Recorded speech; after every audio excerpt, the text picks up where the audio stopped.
রাফসান দা ছোট ভাই তিনি গাড়ি গিফট করছে বাবা মারে। অনেকেই অনেক বিজ্ঞ লোক তারাও দেখতেছি বলতেছে যে এটা ইউটিউবের টাকা, ইউটিউবের টাকা দিয়ে গাড়ি গিফট করলেন বাবা মাকে। ইউটিউবের টাকা কিসের টাকা আমি বুঝি না। মানে ইউটিউবের টাকা কি?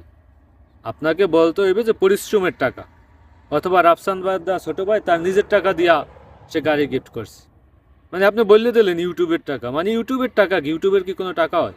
এটা রাফসান দাস ছোট ভাই নিজের টাকা, নিজের কঠোর পরিশ্রমের টাকা এবং দীর্ঘদিনের টাকা জমাইয়া সে তার বাবা মার একটা গাড়ি গিফট করে দিয়েছে। এবং এবং অনেকেই বলতেছেন যে আসলে তাইলে আমরা কি করলাম? তোমরা কি করছো? মানে তোমরা কি করছো তোমরা বোঝো না? তোমরা একটা বিরিয়ানির প্যাকেট দিলে শাহবাগে আন্দোলন করতে দৌড় দাও। তোমাদের আন্দোলন করছো এবং ভবিষ্যতে তোমরা এটাই করবে। এই হলো তোমাদের নিত্য দৈনন্দিন কাজ। এবং একজনে যদি কিছু করে তাহলে কি ইউটিউবের টাকা, অমুক টাকা সমুক টাকা দিয়া গাড়ি গিফট করছে।